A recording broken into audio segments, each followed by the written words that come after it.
Hi everyone, this is Juliet here, and we have actually managed to get the video working this week, which is an amazing achievement. And Marion's done she's had a really busy day, and but you're here now, Marion. Fantastic. I'm here now, yes. Yeah, what have you been up to today? I've been out and about as usual. On a Wednesday's a busy day for me, so I have spent the morning with my kinesiology teacher, Tremaine, and we do it's like practicing what we teach. And so because obviously kinesiology actually, not obviously, people don't know, kinesiology uses muscle testing. Yeah, that's right. You stick your arm out, don't you? Where is that? Yeah. I can't see it. Yeah, you stick your arm out, and then we lie on a massage bed and do it while you're lying down. Oh, okay. It's much nicer. And so we use kinesiology, and we use IFS parts therapy, internal family systems, and we use BWRT, all these letters, which is brain recursive working therapy, or something. Wow. Yeah, so Tremaine is using kinesiology to combine therapies. And over the years, we've worked together for probably 5 years now. Yeah. And he had really serious OCD, like so serious, he'd have to check the gas 50 times before he left the house and things. So he doesn't check the gas anymore. Wow, that's amazing. And what else doesn't he do? He's got a bit of ranting going on because he's on the same page as we are. And people ranting about what's going on. Yeah, COVID. I mean, he was a 9/11 ranter, and he's now turned into a COVID ranter.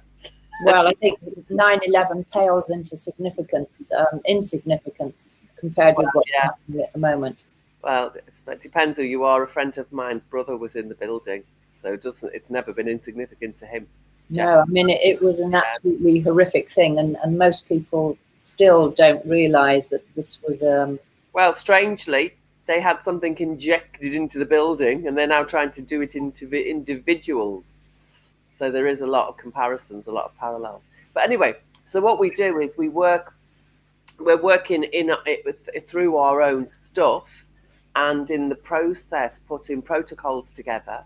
And when we get back to teaching, because I met him while he was doing training courses, so we were going to do training courses together. And what we're doing is creating and practicing the protocols that we will teach when we teach together. So it's amazingly powerful because the innate wisdom in the body and the body field is full of all of everything that you need. Your own body field contains all of the solutions to what you perceive as your problems. And so we use that to guide your process. And it's just amazing. It's really powerful. I love it. Yeah, that is really important work. And like health doesn't come out of a pill or the end of a syringe, and that we've got all the answers in our body if we can actually take time to tune into our body. We need to heal to a certain degree to actually have that connection. And when we're very dissociated and disconnected, then that's very hard to do that. Yes, very. It's interesting because it doesn't seem to matter how associated or dissociated or where you are in your window of tolerance. If you work with the right therapist or the right person, we've still got access to the information through kinesiology. Yes, so I guess you do, don't you? That totally makes sense because your body is doing what it needs to do. And we use commands to command into the body what level we're working at, what it is we would like to access, and the body gives us a yes or no signal as it's going to help us or it's not going to work. And if it doesn't work, then there's usually an alternative to do. So yeah, it's great. It's really powerful. I love it. So that's what I was doing. And then when I leave his place, I go shopping because I have to walk all the way through Hammersmith, and there's some really nice little fruit and veggie places and cute little foodie places, and then I stop at a little Vietnamese and have some soup. So I've got a little ritual that I do on a Wednesday. And then it's struggle home with the 4 big massive bags of shopping. And like, gotta hurry up because Juliet's going to be sitting there saying, "Where's Marion? Where's Marion?" It's like, And it's weird because the road where I get the bus from King's Cross, and the road work, there's always roadworks on that road, but they're always in a different place. yeah. But it's constant, full of roadworks. This road, you're quite. And today it was. I thought I had loads of time, and I literally got in 10 minutes before because there were 3 sets of roadworks today. So anyway, I made it. Hello. Hi, well done, well done. Well, I've been down in the gardens all day. I was thinking of doing a video from the gardens as well. We're still haymaking. We've got huge stacks of hay, and Nice. it's been quite an ordeal because it keeps raining, but it's still nonetheless we've got all this hay, and we've been sitting in the Healing Spring today. We're preparing it. We have a big group coming to Healing Water, so we've been preparing the spring, and then we sat there and had lunch and just commented on them. I've got some new people helping me here, saying how much more healing it is to sit on the earth in the Healing Spring than to be downtown in Glastonbury, having some shaman or shake his rattles at you and spit water on you, blow smoke up your nose or something. It's good. Of course, Glastonbury is full of all sorts of amazing people with a a huge range of things, but it's a bit sad at the moment. I was downtown yesterday. It's really sad. It's like it's nowhere near as buzzing as it usually is. So that's a bit. Yeah, it's funny, isn't it? Like London is just starting to get back. So few masks today. So few masks. Yay! Fantastic. Incredible. Like there's been a massive shift in the last 2 weeks. I think the whole the G7 shenanigans was a really great eye opener for many people. One rule for them, one rule for us, and absolutely no logic to that. But also, I don't know if you saw or if you heard, Juliet, there was a big football match on last night, and the audience was full of people without masks. Fantastic. Full. And I heard it was in, is it Copenhagen? Is Copenhagen in Denmark? Yes, I think so. I used to know geography really well. If I've not been to a country, I don't know. But if I've been there, I'm all right. So, apparently the football game was in Copenhagen, and it was like it was capacity. Well, maybe not capacity, but a full crowd in the audience. And then last night, I saw a video. Hugo Talks. I saw a clip from a Hugo Talks video, and someone had I've actually put it up on Facebook today. And in Denmark, they've had a 7-day pot lid banging vigil for 7 days, I think. Wow. And they've changed the law. They've removed the pandemic laws, was this report. I don't know if it's true. I've not had time to research it. So if you're watching, do you know anything about Denmark and the law? And that they've removed the pandemic or the epidemic or whatever. That's what they were doing before, back at the beginning of last year or something. Not about 6 months ago, to block the mandates about something. Yes. So I don't know if that news is old news but I just got all excited when I saw it, and I did my usual thing, which was just assumed it must be true because it excited me. Well, it was definitely true, but are you watching what happened before, or is that the current thing? Does anybody know about that? I've not heard about it. Yeah, but meanwhile, there has been a huge thing outside Wimbledon, I hear. Oh, really? There's like a 2-week camp or something. Good. Yes, but I don't know very much about that. So I think we ought to share that we did join the amazing march. There were 2 million people approximately in London. Yeah. The SAR, we have to remember not to say any of those bad words because I've made a pledge that I don't get banned. Okay. So, okay. Yeah. So it was a 2 million, but SRA. Yeah. SRA. So, yeah. First word is something to do with the devil. Yeah. Devil. And the second word is like ceremonial, but with an R. Yeah, and the last word is A, doing something nasty to somebody. So anyway, we've talked a few times about this over the weeks. We did. And so we were really excited to go to that rally, weren't we, in London on the weekend? We were, yes. And I came up to London, we did the live stream, and then on Saturday we were going to go, but woefully we managed to kind of get off the track. Do you know we missed them by minutes, Juliet? Really? Yes. So as I've pieced together what happened, because as we were approaching Oxford Circus, remember, and I said to you, oh, I can hear them, and we could hear drums. And then when we got to the corner, there were the Hare Krishna people. 5 minutes before then, the end of the march went down Regent Street. Which wow. Was, so we walked and walked and walked. I mean, it's like, it was such a huge effort to try and find this much. How could we miss 2 million people in London? I mean, the BBC manages to miss it, but we exactly. Didn't. Do you know what because I've been doing a little bit of probing since then, because I was just very confused at how could we miss that? And basically, because the demonstration is chaperoned or corralled, right? And it's all very well organised, and they are corralled to the point where when we 5-10 minutes after they'd walked past and gone down one street, and then we carried on where they'd come from, you would never have known they'd been there. The only thing we saw was on some of the empty buildings and some of the bus stops were some stickers. Oh, not some stickers, millions of stickers. It was like stickers everywhere. On some of the empty buildings, there were a lot. There were a lot. But there wasn't much going on, was there? You wouldn't. I mean, neither of us recognised that we were walking back down the street that had just had 2 million people or something pass.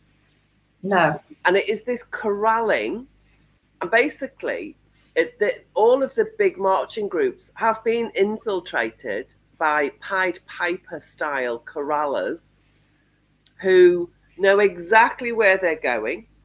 They do minimum disruption, and it's all super organised, and the police are involved in the organisation. Everybody knows it's orchestrated. It's orchestrated. It's not set off to create any disruption. And the point of those demonstrations is to disrupt, but they've been orchestrated to minimise disruption. So they're almost theatrical now. And I was when I realised, after speaking to a couple of people, I was hot, because there's a few people that used to be really involved and they've pulled out.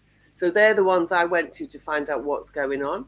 And they were telling me that it's organised. It's totally organised, organised with police involvement, with all these, all the big organisations, the patriarchal organisations. They're all involved in making sure it goes exactly to plan and it makes the least amount of disruption possible. Well, that's really disappointing when suddenly, finally, so many people are actually showing up. And because one of the conversations I had with Sam, one of my friends, was I remember in the 80s, the late 80s, early 90s, when we used to do Reclaim the Streets demonstrations. And we had a 48-hour party at Angel, that massive big junction between Angel and near King's Cross. And it was terrible because the police were fighting around the edges. We had people in the middle actually digging up the road. Like in the party people. Someone had a jackhammer thing, and they were digging up the concrete, the tarmac so we were really disrupting London, and that created so much chaos. I mean, I can't even remember what it was for, to be honest, because I was just the party animal at the time, and it was a weekend party in the middle of London. I was very happy. It's very interesting to realise how much is just completely orchestrated and faked. I mean, hang on, we have Zoe here. So can I show you? Hi, Zoe. So just like a big party, they need to do more. Yeah, mid-weekend disruption. Yeah, absolutely. So it's like it's really important to begin to discriminate.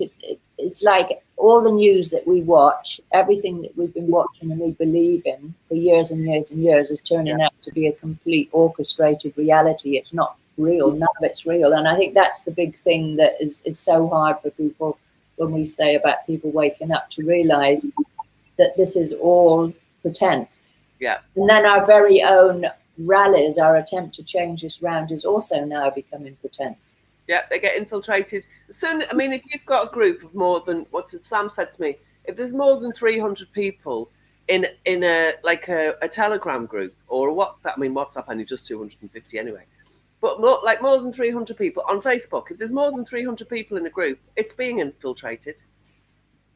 So that's really well, I guess we need to have lots of little guerrilla groups, don't we? So the thing is, we just need to know. Once we are aware, then we can do something about it. But it's the lack of awareness that's the problem, isn't it? Because in this lack of awareness, there's this belief that you're doing something that's going to be potent, and it's not. It's totally impotent because it's orchestrated and it's Pied Piper. I mean, what's beautiful about those marches is the solidarity. The camaraderie. It was beautiful energy because we it's really lovely, and knowing that you're not alone, knowing that you're not an outsider, knowing that you're not the only one, it's massive, isn't it? I mean, we talk about this all the time from the perspective of trauma, that being an outsider is a traumatizing process in of itself. Well, that is a symptom of trauma, isn't it? It's a symptom of collective trauma, this feeling of aloneness and the actual fragmentation. So this whole experience that we're going through has been planned down to the last little detail, as we've talked about so much, and there's a deliberate intention to fragment, to split families apart. There was a very, very good recording. You missed this yesterday on UK Column. Apparently Brian Garish was there on the march. They did a presentation or something. Yeah. And he was showing. And also there was a UK Column program. I'll look for it and post it underneath here afterwards, where he's talking about the planning, the meticulous planning to actually dissociate and disconnect families from each other. It's not just that that's a consequence. They've planned this to happen. They've actually planned for us all to be in this massive amount of distress and feel so separated from each other. Meticulously orchestrated, meticulous orchestration for decades, if not centuries. Yeah. I mean, people write about it, don't they? George Orwell knew what he was doing. Who's the other one? Aldous Huxley knew what he was doing. There's a few of them. It's like you see what they've written, I don't know, however many decades ago, and it's like reading the newspaper today. Yeah, absolutely. So it's about thinking ahead, thinking about how we can become authentic in our connection, and to like these bombs are setting off in our families, and it's like they're very deep emotional woundings that's happening as people become polarized and deliberate. It's deliberately made so that we're on one side of the fence or the other. Yeah. So digital, very black and white, doesn't it? And again, another symptom of trauma, the black and white thinking, isn't it? Absolutely, that there's no room for critical thinking. Yeah. So one of the good things about the rally that we attended, even though it was orchestrated, is that we ended up in Hyde Park and everybody's having a party, and lots of people having a lot of fun there, which was beautiful. And we met with Tara, and that was amazing. And Tara is doing some amazing work, and we have invited her onto this live stream, but she was having a problem because, as usual, it's all last minute with us because we've got so many other things that we're also focusing on. Even if it's not last minute, even if we get organised, then when we start the live stream, it doesn't bloody work. No, like last week it didn't work, and it's like we had a whole half an hour ahead of time and it wouldn't work. So anyway, Tara is trying to get onto this live stream. But if she doesn't make it this time, I don't know if you can hear us, Tara. She was busy downloading Chrome to her phone. And if she doesn't make it this time, then next week we'll invite you on, Tara. But can somebody leave a message? If you're Tara, if you're there, can you leave us a message? So she's got some amazing stuff to share, and it was really great to meet her in Hyde Park. And I think that's the power of the rallies. If they don't make the impact that we think, at least there's incredible networking going on. And that, although we keep talking about how they have orchestrated this and that, they can't beat down the human spirit. They can't break us. They can't, because we're incredibly creative, and we're always going to make new ways of getting around this. Or like the tennis balls, putting messages on tennis balls and throwing them. So I wanted to introduce you to, because I said, oh, have you got a red heart to wear, Marion? And you said, what? I said, why? Yeah, why? So I was going to get all organized and be prepared with a red heart and told you to, but I didn't manage to do it either. So it's just that is. I just sent you one on Facebook. You sent me one. Ha! Marion, oh, you're on Facebook.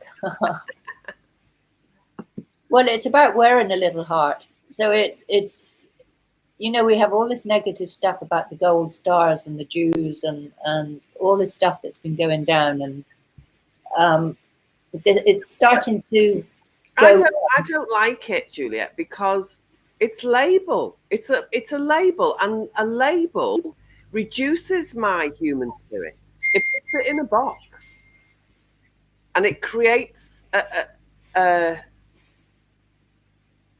limitation or a restriction around who I'm perceived to be, and possibly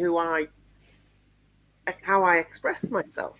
Yeah, well, the idea with the hearts is just to show people that it's all right. We're friendly, and you can come and speak to us, and let's talk to each other. But just because you haven't got a mask on, I assume that you're friendly. Actually, even people with masks on are friendly.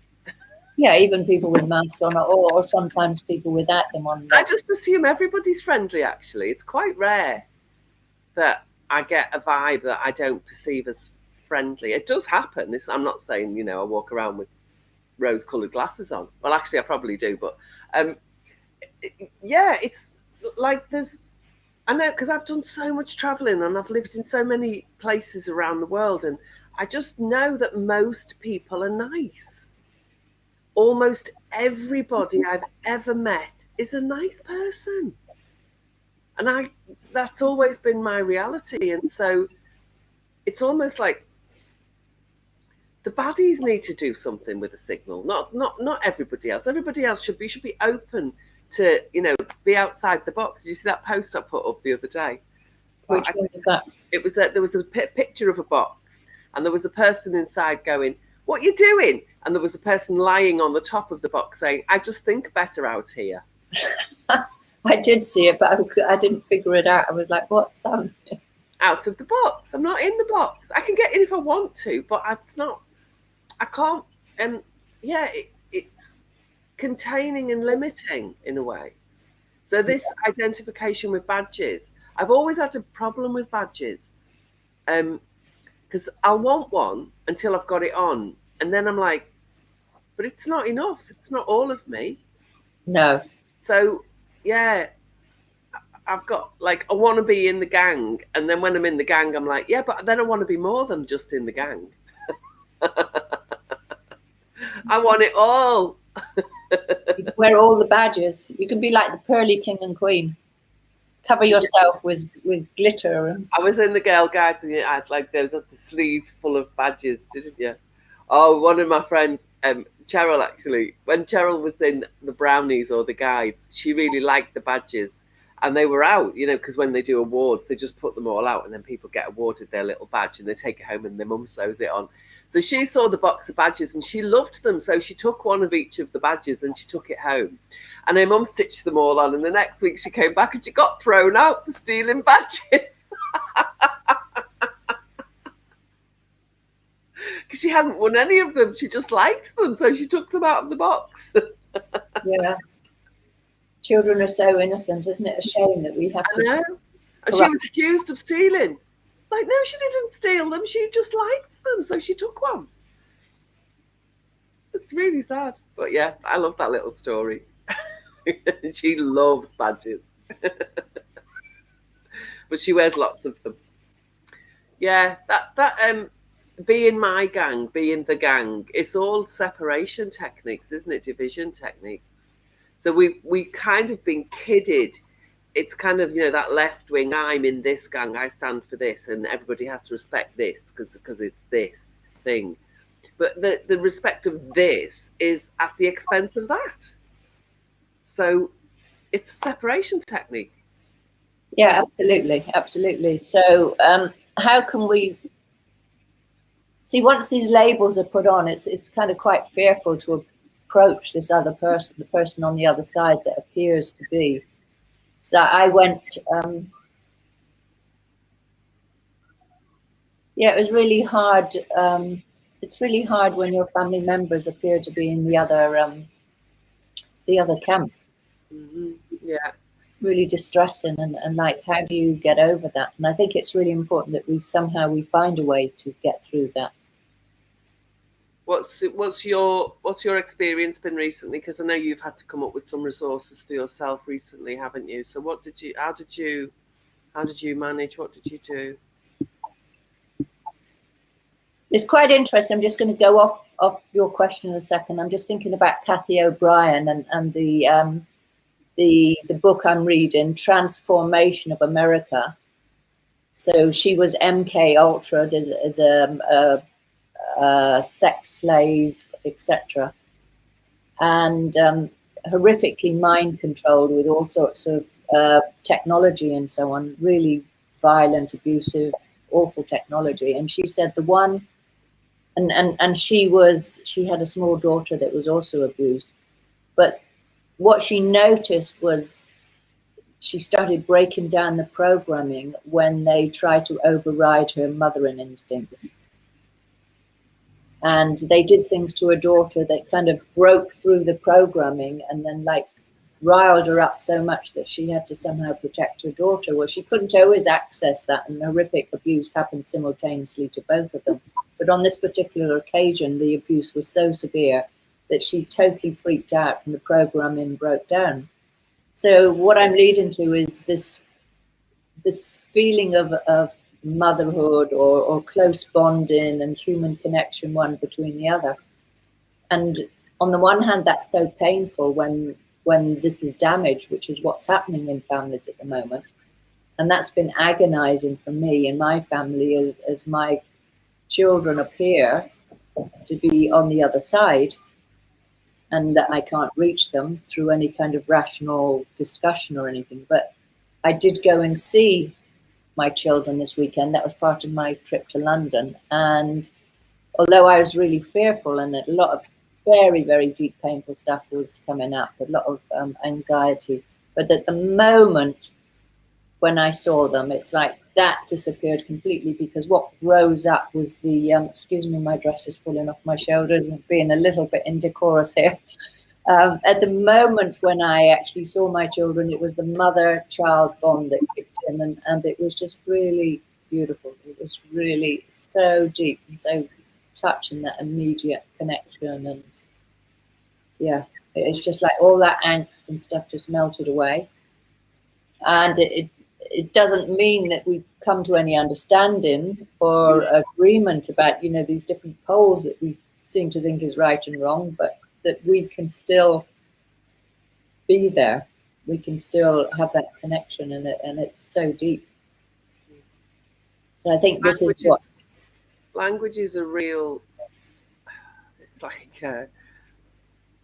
the bomb, isn't it? Because without it, we wouldn't even know that we had different opinions. I guess not. No. It's this frontal cortex bit that's kind of gets in the way all the time, doesn't it? It's making meaning, isn't it? I really like listening to Alan Watts, and he talks about, people are always looking for the meaning of life. It's like life hasn't got a meaning. Life is life. There's no meaning. It's happening. Yeah, happening right here, right now. It's just happening. Yeah. So for our guests, if anybody is happening along with us, is where we might have 4 people watching. Could you just say where you're watching from? And One of them's me. oh, you're watching yourself. Okay, that's very. I'm there on YouTube, and I was on Facebook before. I just because you know me, I'm fiddling around checking where are we on, what are we on. Okay, I'm saying hello from. Oh, that's you. Oh.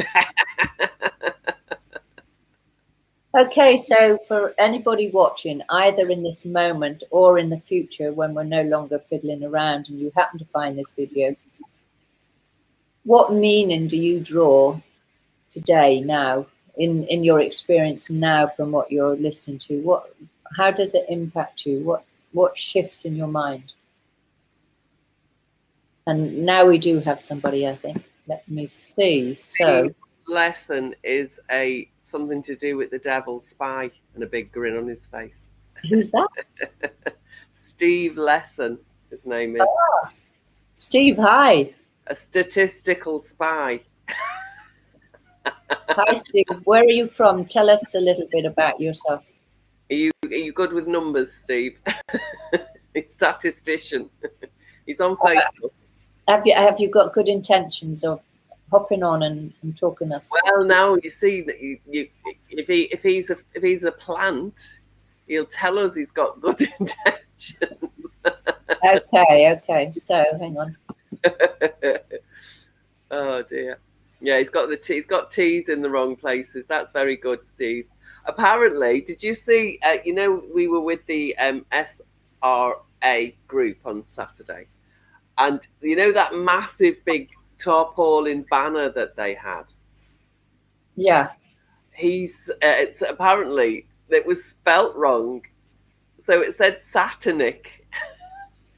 Well, I don't know if that is spelt wrong because Saturn is part of the whole symbology. That there's another comment here. That's true. I'm in Plymouth, home of UK Column. Oh, fabulous! Fantastic.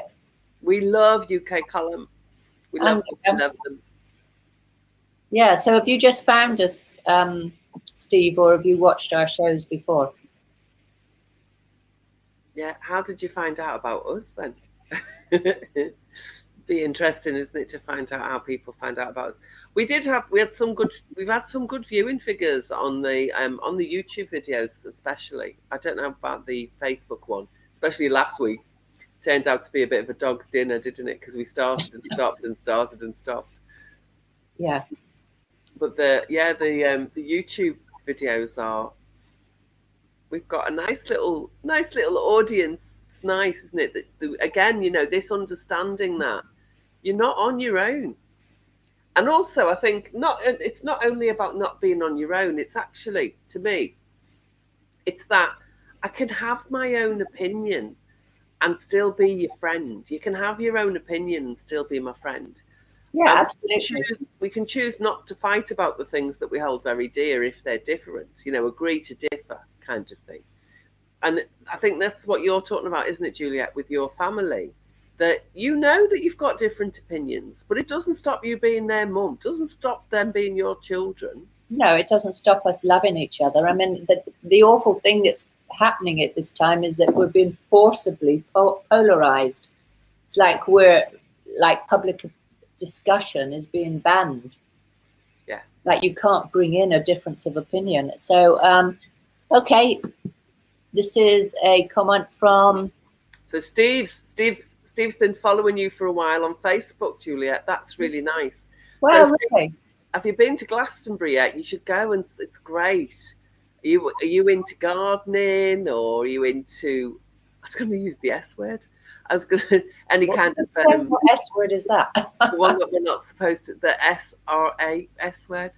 Are you into gardening? Or I was actually going to say anything to do with shamanic work or healing or any of the lovely stuff that Juliet does around trauma and somatic. That was the word I was looking for. Somatic work. Yeah. So tell us, Steve, what's drawn your interest? And and we have Are you in our gang? What do you like about Juliet? What is it? And then Zoe's having a cocktail in the garden from sunny Yorkshire. Oh, wow. Nice. How nice is that? That's nice. What, you having a Harvey Wallbanger up against the wall? What? It's the name of a cocktail. Tell me again. What is it called? Harvey Wallbanger up against the wall. That's two cocktails that I've mixed up. By the way, Juliet, I'm a bit, you know me. Yeah, I don't know anything about cocktails. Spoonerism. Okay, I know nothing about cocktails. I'm very kind of naive on that front. I kind of got over my drinking passion very early, as a 14-year-old, after I'd been kind of paralytic drunk at 14 on Somerset cider and collapsed. It's like never again, never again. It's like that was just too much of a horrific experience for me to, yeah. Because at Somerset cider, they brew it on dead rats and things like that. It's awful stuff. They brew it on dead rats? What?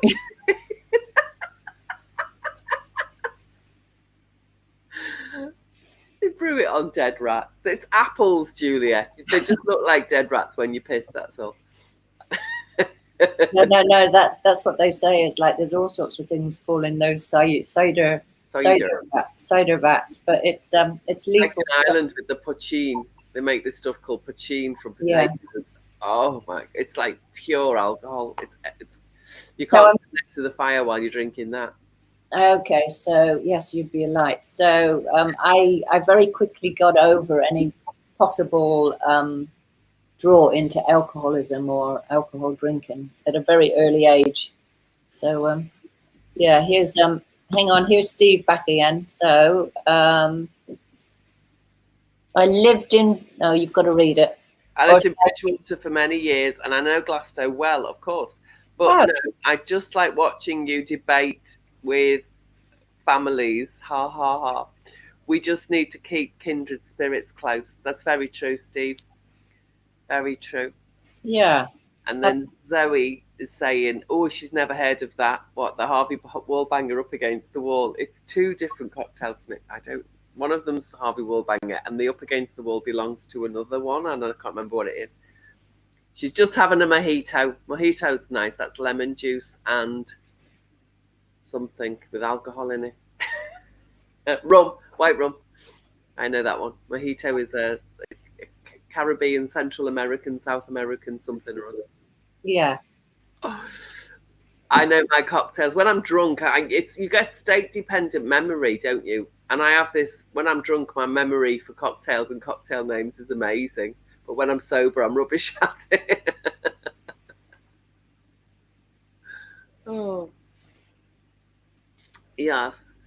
So your family weekend, your family trip was a success then, Juliet. That's good to know. Because isn't it weird how we get worry and anxiety around something that we're not actually doing. And then when we do it, it's all really fine. But then the next time we're going to do it, we get the same anxiety and worry about doing it. And then when we do it, it's fine. And then when we think about doing it, we get worried. And when we do it, it's fine. What's that about? How do you explain that, Juliet? Can you talk about that in terms of like trauma and...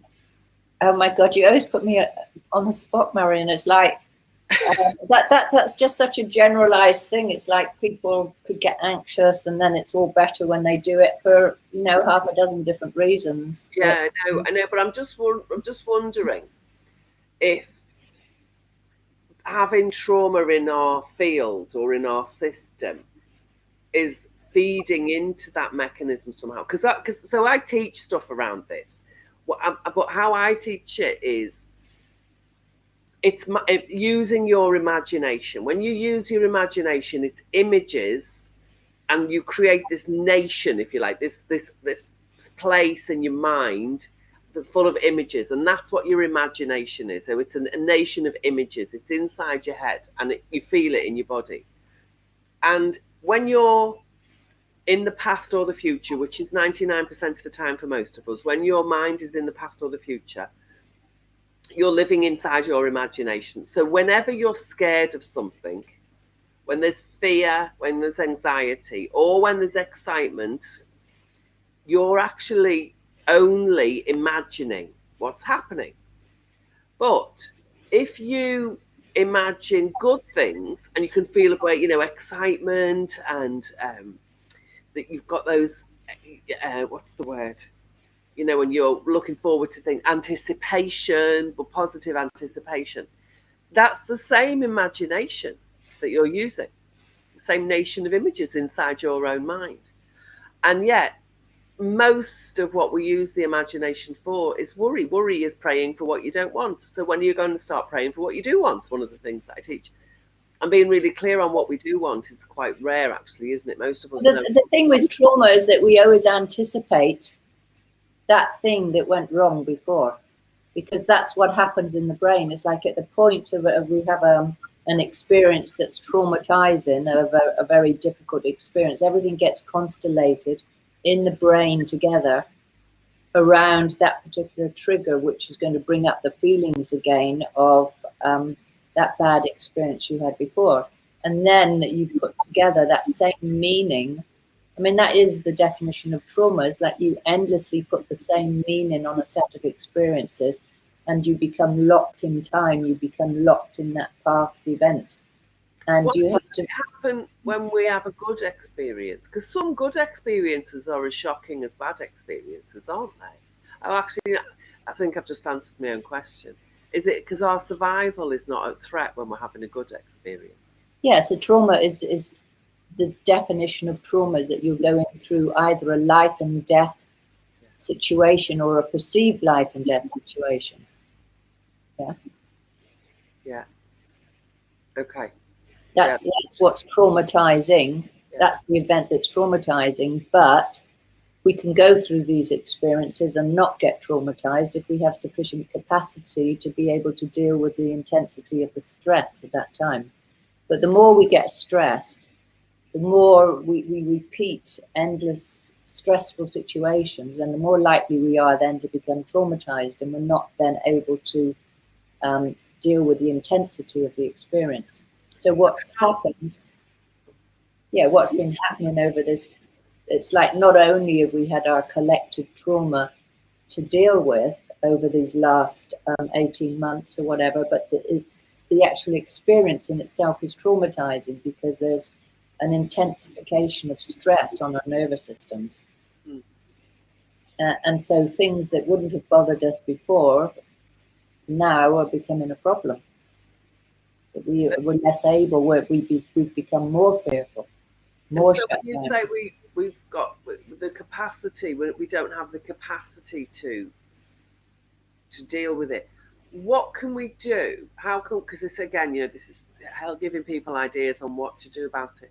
What can we do to help to build that capacity, to help to generate the positive state or the balanced state or whatever it is that we need to be in to avoid that traumatic result or traumatic experience that comes out? You need to pay attention to yourself. You need to overthrow this idea that to do something for myself is selfish.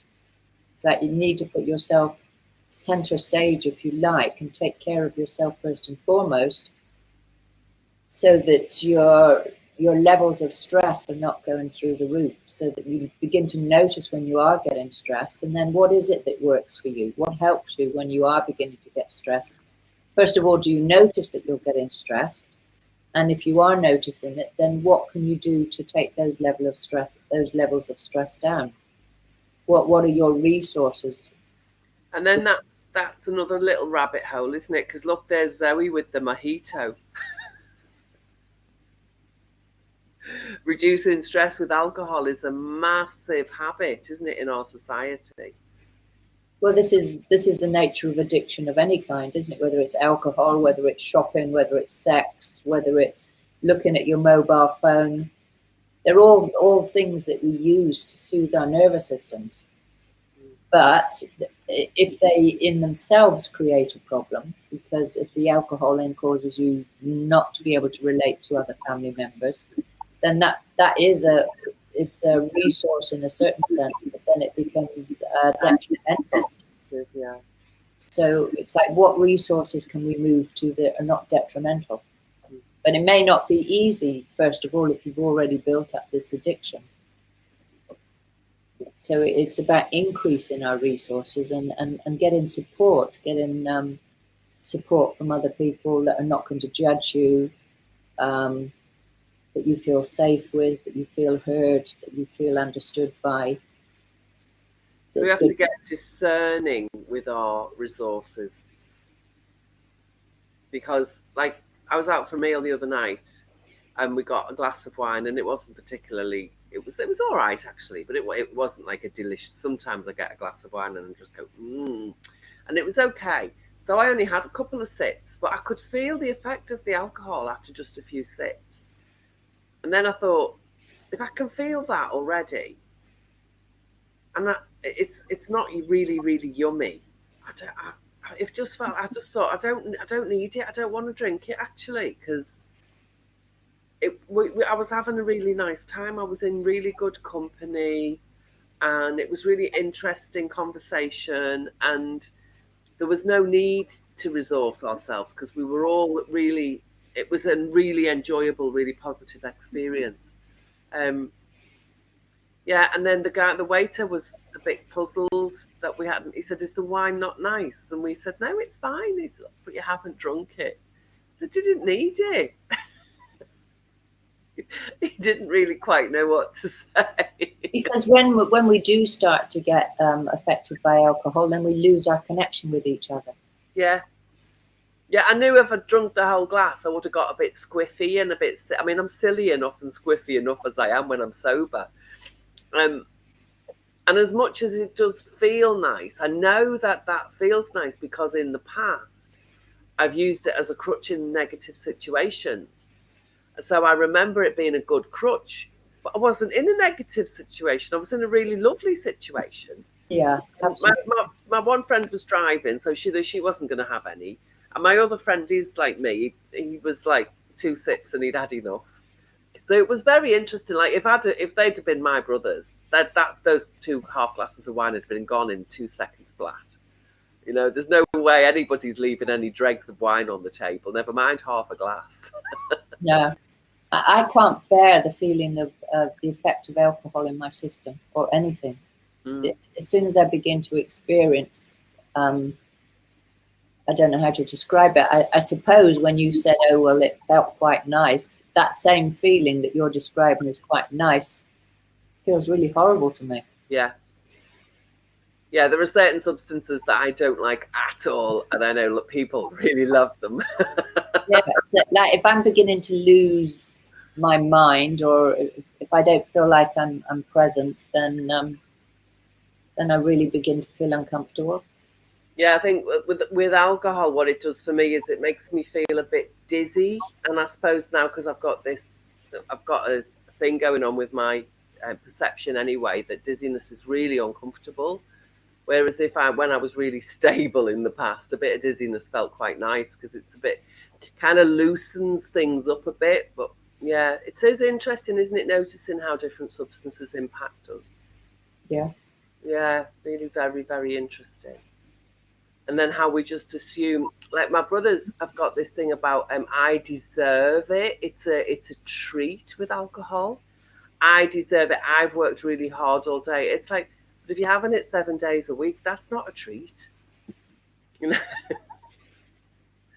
that's a crutch. Yeah. And my legs aren't broken. I don't need a crutch.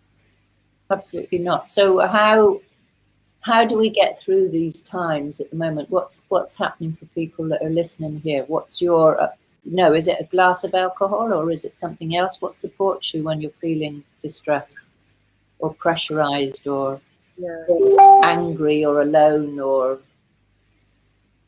what are the feelings that are coming up for you right now? What's going on?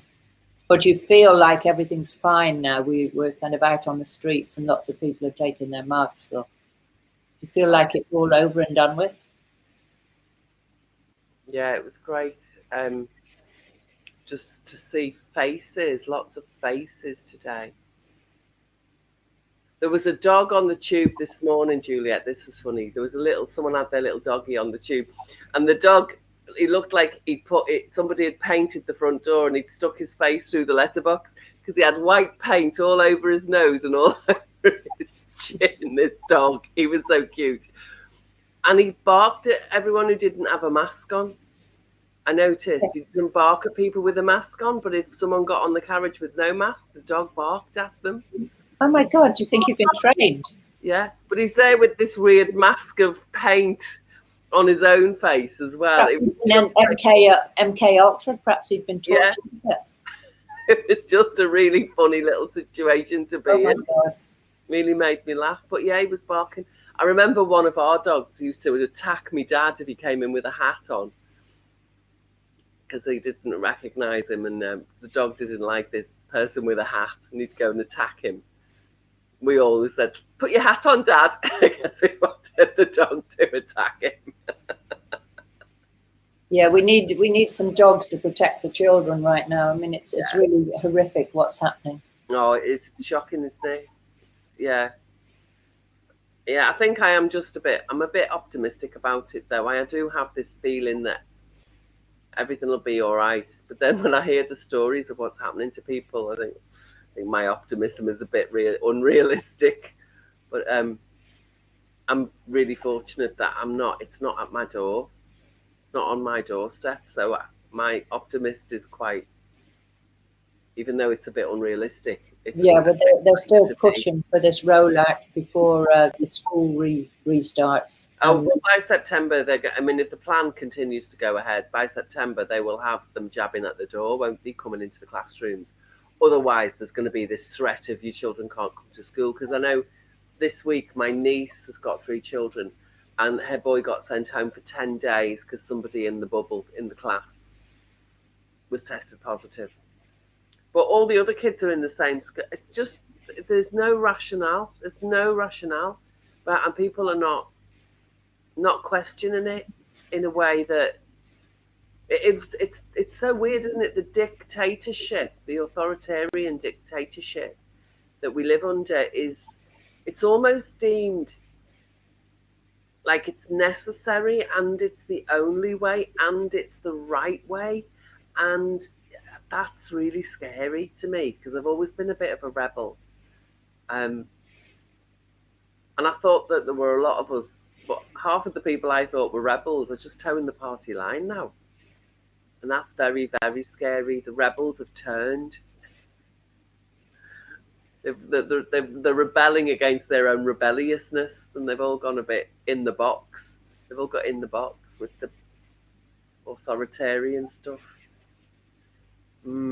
Yeah, well, I think there are quite a few rebels about, but we really do need to stand up for the children, and especially now there's a move to take their mobile phones off them. Really? Yeah, they're trying to ban mobile phones from schools. What are they saying? What's that about? I don't know, but it means that children have no way of contacting their parents. I mean, normally I would think that's great to take mobile phones off children, but at the moment, from what I've heard, is that some children are desperately phoning their parents, their mums and that, from the toilet on their mobile phone, saying, help, they're trying to do this to me or trying to do that. Wow. So, if the rallies are useless and they're being orchestrated, coming back to this thing is like parents really can stand up and write letters to the MPs, to the school teachers. There is actually a huge movement of parents now doing that, just doing a lot of letter writing and really making a big noise about it. So I think this is about us individuals just looking to see what's the individual action that you can do, what's the individual action I can do, to protect in my community, in my immediate circle. What can I do to say no, enough is enough, I don't agree with this has to stop? Well, one of the things that I've heard a little bit about, and I know that you've got some resources for this as well, is writing to head teachers and actually making them accountable and saying, if you don't respond to this, then you could be prosecuted as an individual. I'm trying to, what's the name of, there's a website, isn't there, with lots of letters and things on it? Yeah, that's the UK Medical Freedom Alliance. Yeah. Yeah. So things like that. And what was it I was saying last week? How do you do a citizen's arrest? That I don't know, but if somebody can tell us how to do a citizen's arrest. I mean, there are so many amazing things happening. There are now a whole police force on the move. People who are becoming common law police that is actually protecting people. We have another message here. You need to, can you read that? Let me see. You need to join the bad apples in those charities that look after children, because the more of us there is, the less harm they can do. We need to join the bad apples in the charities. What do you mean? I don't know what that means. Well, a lot of the charities are run by people who do not have good intentions towards children. We need to join. We don't want to join them. We want to put them in jail. Is that what you say? Is that what you're saying? We need to jail them. The bad apples in charities. Yeah, I mean, and if there's any big charity that's got a well-paid CEO, isn't a charity. It's not. Don't care what anyone says.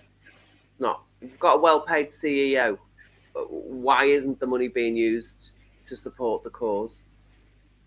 You know, they talk about all those women from the WI and other sorts of women who like to look like they.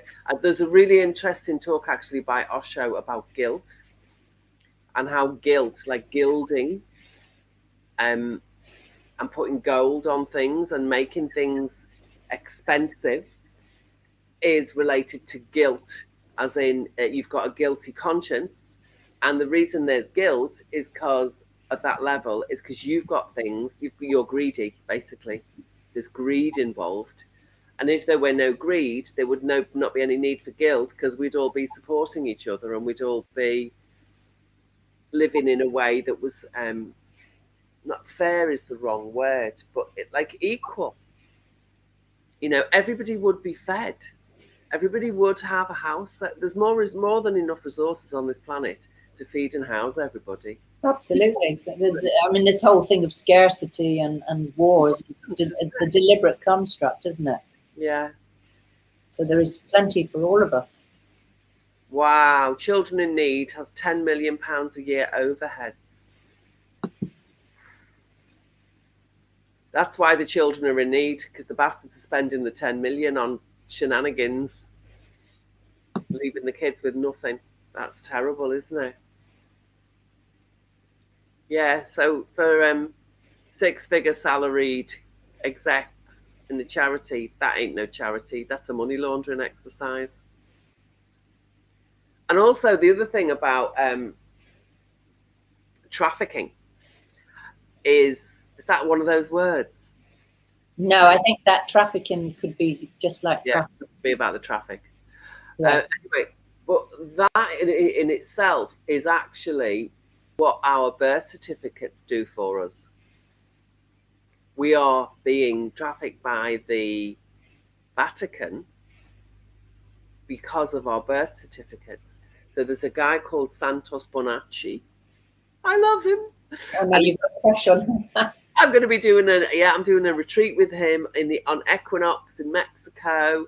But he talks about it brilliantly. He talks about, and he's got a really clear understanding of how we are constantly being trafficked. And he was in jail for a while, and he said while I was in jail, they were using his paperwork as commodities and trading instruments to earn money in I think that happens to all of us. I mean, isn't that what's trying to come out? Is that our birth certificates are there so that every human being is a trading commodity?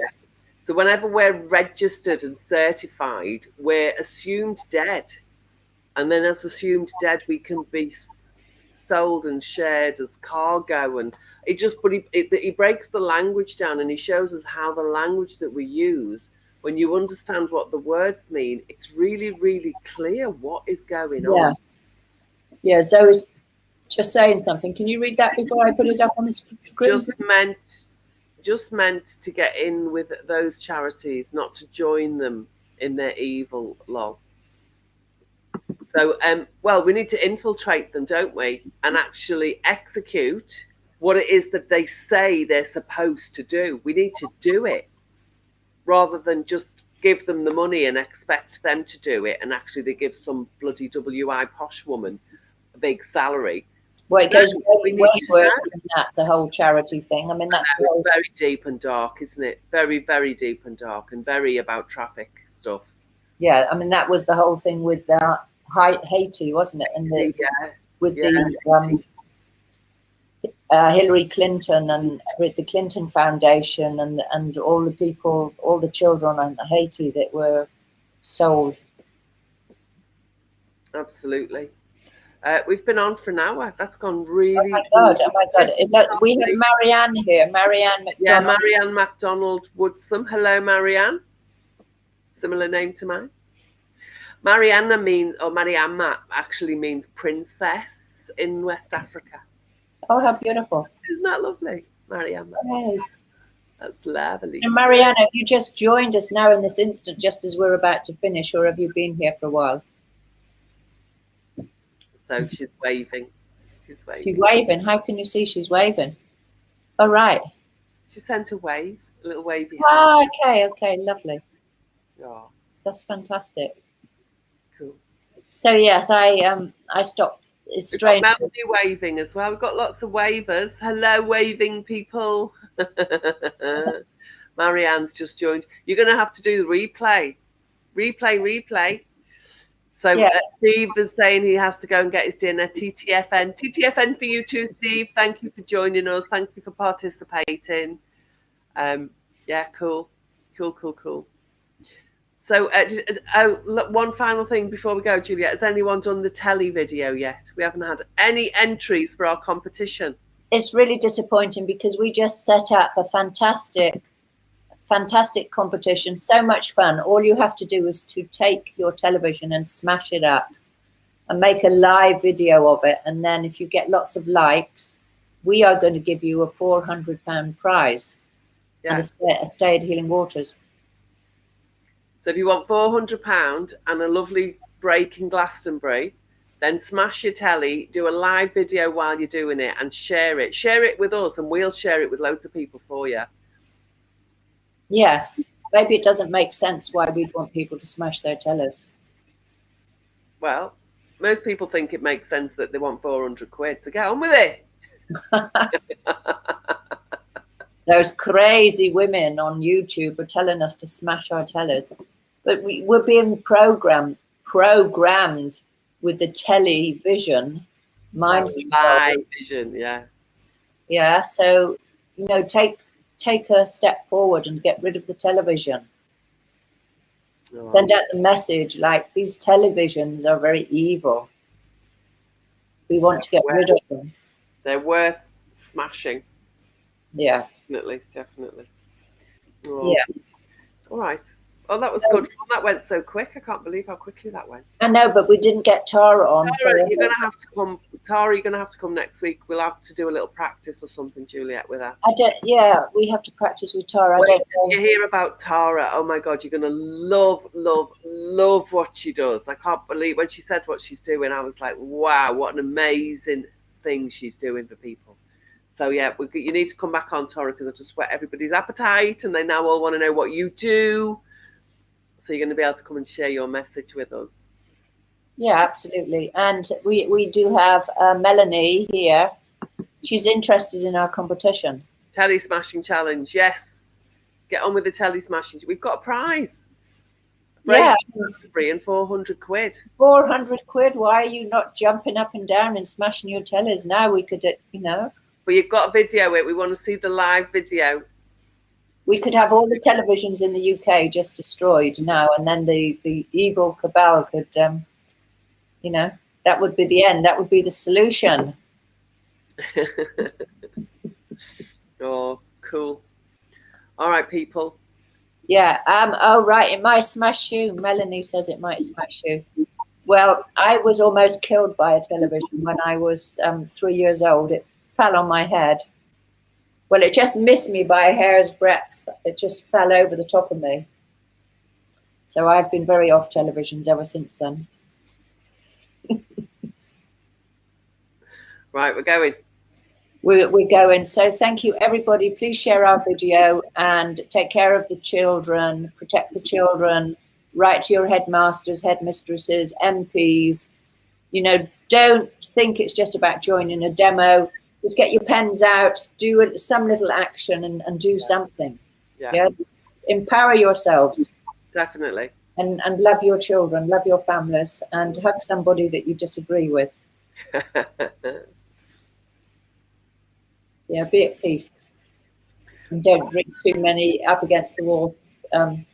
Harvey wall bangers. Yeah. Okay, loads of love to you all. Bye, everyone. Bye. Bye.